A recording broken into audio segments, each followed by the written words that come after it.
Hello and welcome to Jewish Online Magazine.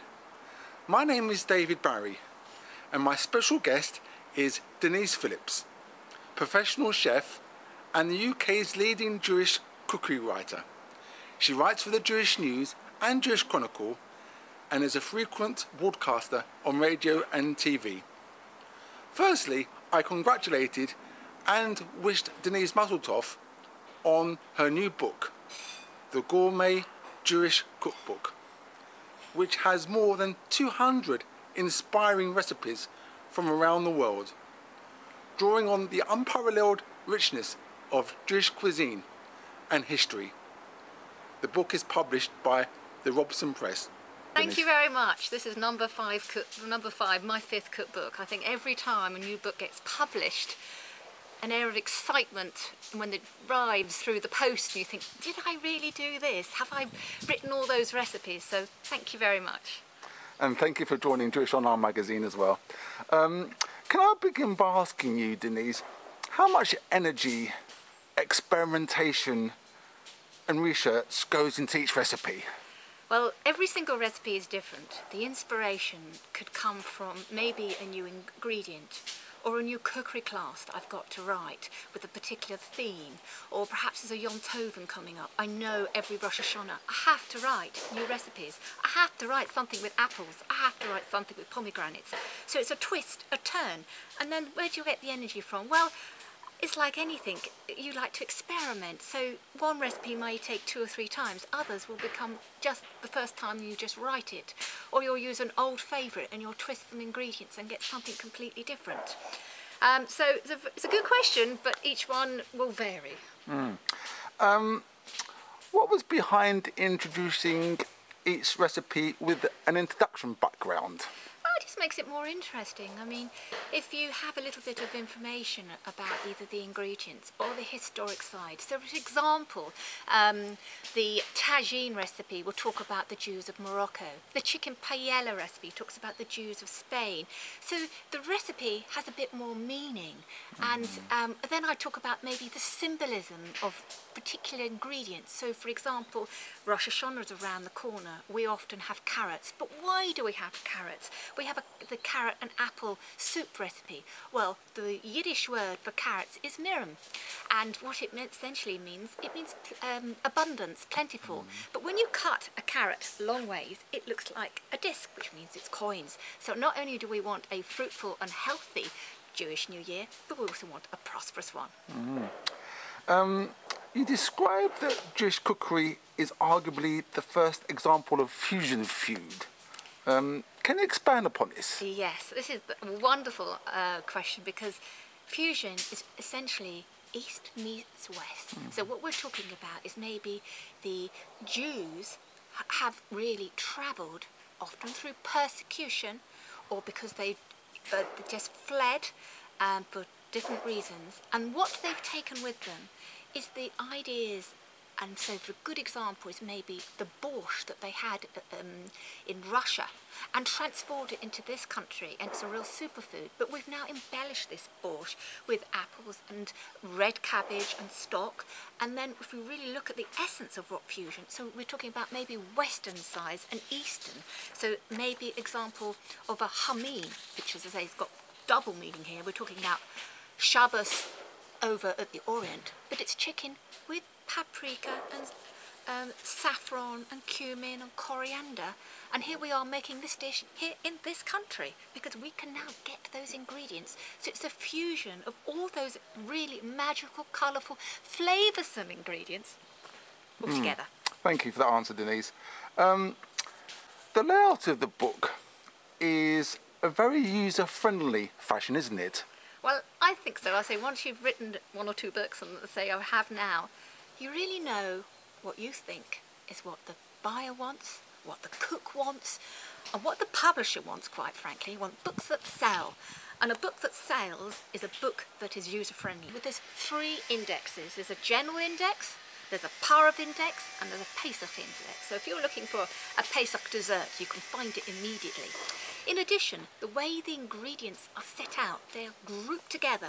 They are according to instruction number 1. So if you are adding the onions, garlic, cinnamon, or whatever it may be, that will be grouped together. And then instruction number 2, there's a little it's this little Star of David actually, and then they're grouped together. So again, it's visually can be seen what you need to do with which particular ingredients. And why did you introduce that chapter into your book, Denise? Eating in is the new dining out. Wouldn't it be nice to have those simple Indian cuisine back at home, or a Chinese feast at home with the ingredients that we can now readily get, because our kosher supermarkets and our regular supermarkets have all those now available, which they never used to do. There's a chapter in your book called Free From. Can you tell viewers of this video about this concept? Well, in the supermarkets now, there is a free from section, and what essentially it means for the diabetics, the gluten-free, the vegetarians, the vegans, quite frankly, specialist diets. And the way we are of fashion today, and so many people are allergic, they're overweight, or they have allergies or intolerances. And so I've created that chapter especially for them. And in your book, Denise, why do you recommend reading the whole recipe before starting to cook? Well, when I read a recipe, the whole essence of it visually comes into my mind, and you can only get how it's going to look because I complete the recipe by how it's even supposed to be served. You can understand what you're going to get at the end, and if you don't read it through, you may find, oh, where did I have to add that ingredient, or how should it look, or what should I do at stage 3, or more important, what can I do now and what can I do in 2 hours time, because we're all busy people. So if we can plan ahead, work ahead and work in stages, we'll get a lot more done, and you're going to understand and create the recipe how it intended to be. And also, Denise, you mentioned that the opening dish of the meal sets the scene and the mood of the meal. Why?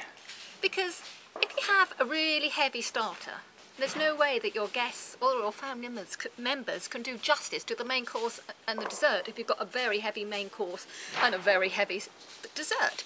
So, but setting the scene is other things too. Is it a style of cooking? Is it Chinese? Is it Japanese? Is it Greek? Is it Italian?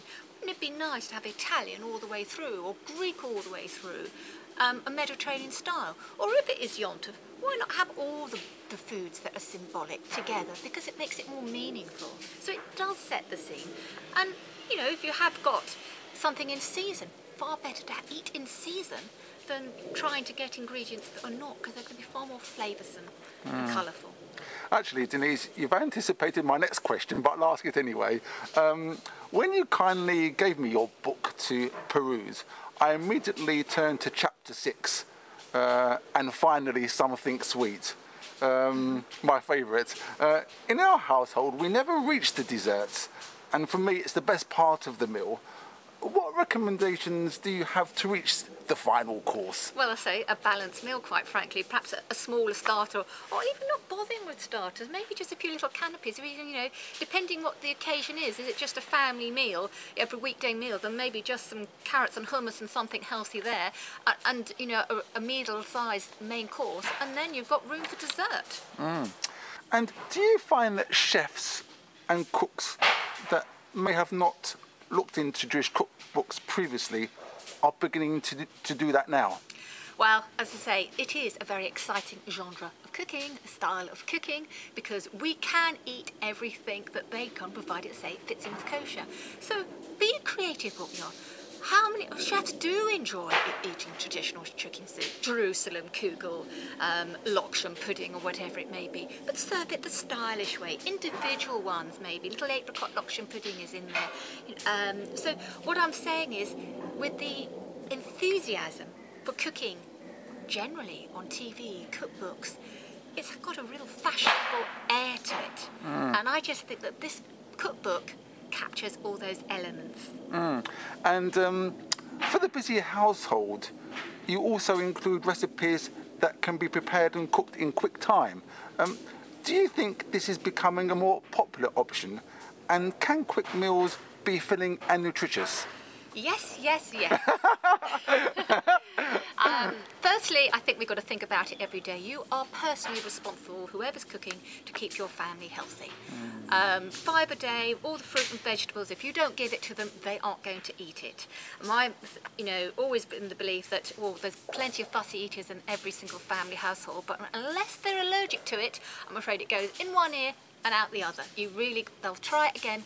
Oh, this is nice, what is this? Because you've camouflaged it or created a different taste. So, yes, ready in 30 minutes is extremely important. There's no way a takeaway or a pre-packed meal is going to have anywhere near the nutritional content that a homemade cook, even if it's something really, a soup, it's still going to have additives, it's still going to have seasoning of some sort, which is too much salt. Whatever element it is, you can use 3 or 4 ingredients and get something very nutritious and very healthy, and apart from that, stylish as well. And for whiskey lovers, there's also a recipe for whiskey chicken in your book. Can I ask you, how does alcohol enhance the cooking process? Well, it gives it the really good flavour. If you're a whiskey lover, and Jews do love whiskey, that is for sure. You don't have to be Scottish to enjoy that either. But yes, it kind of gives it a really nice flavour. It fuses into the chicken as it cooks. And if you look through my cookbook, I do use a lot of alcohol in it because it cooks off the alcohol content, so it just has the flavour rather than the alcohol content itself. It's great that your book has recipes for making one's own bread. Do you think people are making their own bread more and more? Especially maybe for Shabbat and Chagim? Well, as far as I'm concerned, anything is easy when you know how. And in my cookery classes, of course, I teach cookery skills and different techniques. And I personally love to make my own bread. I've got, as we discussed earlier, I've got some challah already rising. But you can be so creative with your bread with different flavouring, whether you put sun-dried tomato in it, or nuts, or cinnamon, or black pepper. You've got a basic dough, and you flavour it accordingly. So I would like to think so. There's bread makers out there. They're extremely expensive, but you can make basic bread with just a bowl, a dough hook and a mixer. And Lady Elaine Sachs makes a great comment about your book, doesn't she? Yes, she does. Lady Elaine Sachs did do a review for me and was absolutely delighted. And she said, the detailed descriptions make it hard to go wrong, as well as adding intriguing local interest. And that captures it in a nutshell, that here I am using lots of different ingredients, but giving it meaning with the history and culture of where the Jews have travelled and the elements of interest to the reader. And Denise, can I ask you, what's your favourite Friday night meal?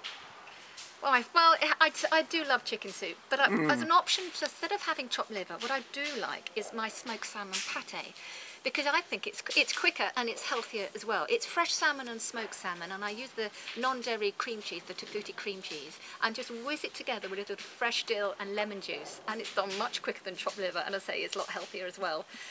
Chicken dish of some sort is really good because I know the family all love it, but it depends how many people I've got round the table.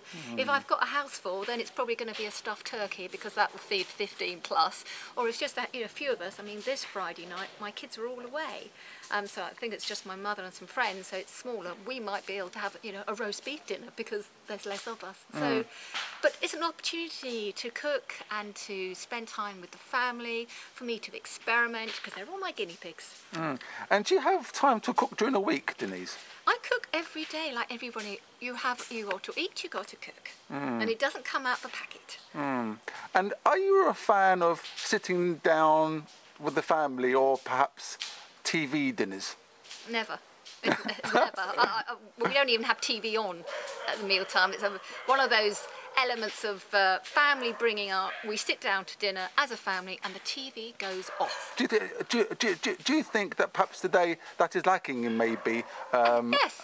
It's a time when we sit and chat together. It may be half an hour, it may be a quick 10 minutes because one of the kids are running off, if we do all sit together. But last night, and there was the 3 of us, my middle daughter was around, the other 2 are now away on holiday.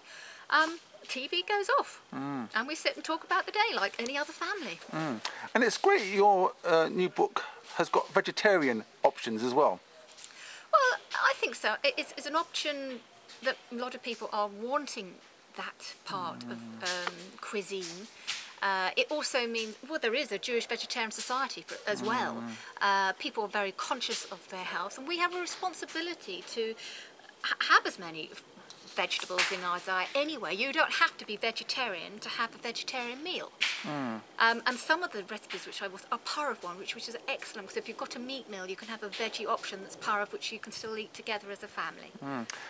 There are some amazing colour photographs in your cookbook, Denise. Is it important to present the dish in a colourful way and in a presentable way? Yes, absolutely. I think it brings it to life. If you can see what it's supposed to look like, there's a more chance of that recipe being cooked 3-4 times than any other recipe. And it gives you guidance of what it's going to appear to, or if you want to present it, say all my recipes at the end are served stylish way. Let's see what it looks like. Can I recreate it looking like the photograph? And hopefully yes. It would make a great book for engagements or bar mitzvahs or special birthdays or anniversaries, wouldn't it? I think so. I think especially on a bat mitzvah or a wedding present engagements, it's £25. I think it's within price range that one would spend that kind of money. Or even, to be honest, you know, for the Jewish holidays, wherever it be, or going somewhere for sukkahs, you want to take a decent bottle of wine is going to be that kind of price as well. And this will last longer than that. And finally, Denise, can you tell viewers of this video where the Gourmet Jewish Cookbook can be purchased? Well, if they want it personally signed, they have to come to me, www.jewishcookery.com, give me a call or email me, but it will be at the bookshops and the Jewish supermarket. So we're looking at the regular bookshops, W.H. Smith's, Waterson's and shops like that, as well as the Golders Green and Hendon bookshops too. And finally, Denise, the Gourmet Jewish Cookbook will certainly inspire people, if they haven't already started maybe cooking. This will perhaps give them a great start to start cooking for themselves and for their family and friends. I'd like to think so. If they haven't got any of my other cookbooks, hopefully they'll buy this one. And I think the people know that I run a cookery school, so if they want to know a bit more or they're real passionate about cooking, they will come to classes to be personally taught. Denise Phillips, professional chef and the UK's leading cookery writer, thank you for joining Jewish Online Magazine.